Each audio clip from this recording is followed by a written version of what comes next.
Jay. Jim. For those of you who have joined us as we are speaking, there's a tent over here with coffee. If you'd like some, please feel free to grab some so you can stay warm. Our next speaker is our Green Party candidate for governor, Jennifer Kurland. Yay, Jen!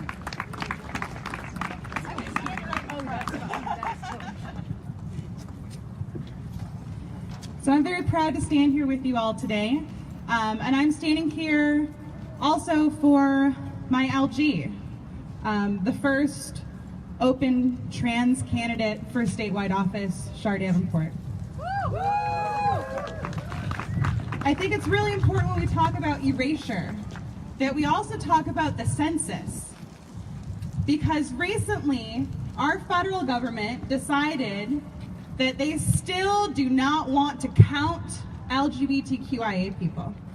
They do not want to know that you exist. They do not want to know where you exist. And what they're saying is they don't care. They're doing this in 2014 for the elder census. They added LGBTQIA, and they've removed that this year. So when you go to the polls, it's not just the polls. You need to make sure that you are holding our public servants accountable as well. The people who are in government, not with party. Those public servants who are there to serve us, they need to make sure that everybody is counted. And you can put that pressure on our federal government to say, I want my census to include LGBTQIA people. And we must do this because there are very important grants that come from the census. There are very important resources that come from the census. And we cannot allow this community to continue to be erased by our federal government simply because they do not want to add another box to the census. So please make sure that you contact not just your members of Congress, but look for the public comment on the census. Write to the people that run the census and tell them that we will not be erased. Yes. It is extremely important. And it's really important also to remember the judiciary, because the legalization of gay marriage was not done by Congress. We still have many miles to go when it comes to job protections, housing protections, and other protections under the law that everybody should have.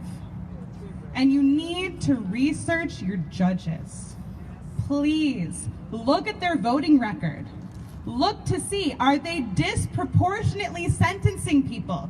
Do they practice racism in the judiciary? If they do, vote them out.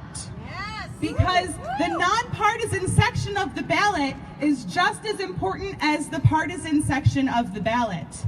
And we need to make sure that we're not just protecting our rights as us that we know it, but we are protecting everybody's rights. Yes. Because like these signs right here, all oppression is connected, and we must make sure that we protect our trans prisoners, because currently in the state of Michigan, if you are a trans woman or a trans man, you are put in a cell based on the gender of your birth.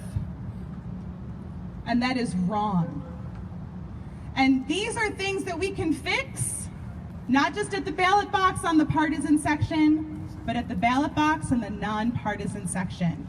And we can put pressure on the Department of Corrections. We can make sure that we are making that change in all levels of government, because we know that the judiciary is the place where they make those final decisions, like Citizens United. The only way we can overturn that now is with a constitutional amendment. And so when we look at our state and we look at how we can protect the rights of people, we need to start putting pressure to give more power to the Michigan Civil Rights Commission. The Michigan Civil Rights Commission exists currently simply as advisory. but we can give them teeth, and we can put pressure on our state legislature and our next governor to make sure that the Michigan Civil Rights Commission has the teeth that it needs to protect all citizens, and that is extremely important. So it is my pleasure to address you all today. I stand in solidarity with you and with my LG, Shar Davenport, an amazing, amazing human being who's been fighting for civil rights for as long as I know, for as long as I have been alive. So please continue to fight. Please remember all oppression is connected. And don't forget that when you go to the ballot box and you flip your ballot to the nonpartisan section and look at your judges and hold the Department of our Census accountable. Thank you. Thank you, Jennifer.